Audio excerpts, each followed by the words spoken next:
Nell, the last chapter of your book, I think, is just so beautiful and vulnerable.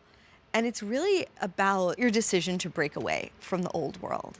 And I want you to tell us about the kind of decision point you faced about whether or not to join in on canceling someone who was a colleague and is now a good friend of ours, and why you decided not to. Yeah. So my real end with the movement came when I didn't cancel someone. And before that, I'd canceled a person or two. I'd been part of it. I'd been part of whatever the call of the day was. I hadn't questioned it, and I'd done it quite gleefully. Why? What's gleeful about it?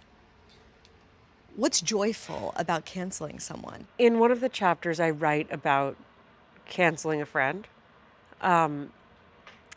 And it was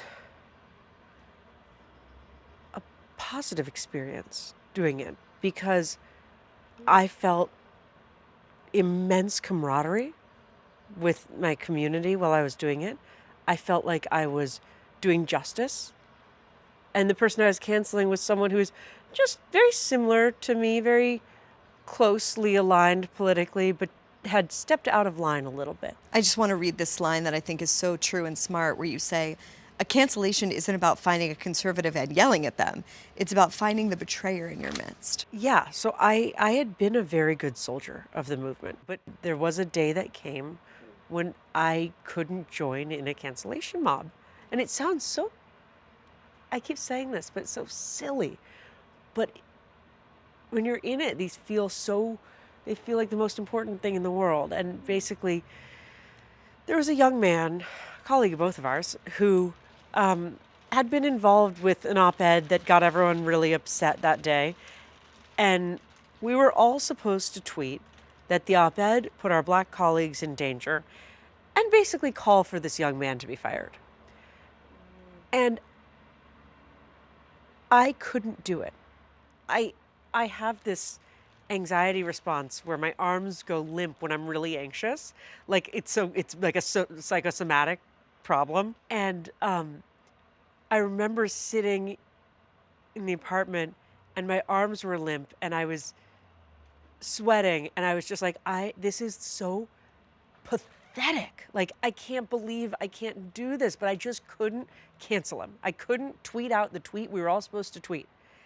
And because of that, I mean, also for a listener, this is the only point of mild bravery in the entire book. It's all about me going along with everything. And the only thing I do to like mildly protest is just not do a cancellation one time. So this is my heroics. And I just couldn't do it. And I didn't. I didn't do it. And what happened? And from that, several friends reached out and on that very day ended their friendships with me. It was stunning. One very good friend. And it was so shocking to me. I realized that I was done. That the movement was done with me and I was done with the movement. And I just couldn't force it anymore. Mm-hmm. And I think part of what had happened was, I think it was two things. I'm really close with a lot of my family members.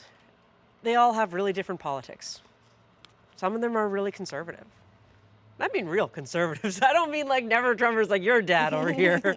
I mean like Trumpers. I mean like Trump might be a little soft people. and we may or may not be thinking of the same uncle who we love. And I love my family members. And I was having a really hard time with some of the really wild rhetoric that was being said about folks like this. It wasn't sitting right with me. And so there was that was happening kind of in my heart Where I was like, I can't say this about everyone who disagrees with me politically is not like a Nazi who deserves to be like have their vote taken away. It just isn't the case. They just disagree, but we can still all have a nice Thanksgiving. And so there was that. And then there was also that I mean, we were together. I'd fallen in love with you fully and completely. And you were someone who this group was constantly trying to cancel and constantly trying to disavow and constantly disavowing. And so I I had seen that, and I'd seen how absurd it was and how flattening this movement was, and how flat it wanted to make our lives. How uncomplicated, when life is complicated and politics are complicated and humans are complicated. And like, I, I just am not gonna like put these strict, ridiculous boundaries on who can be in my world and who can't be.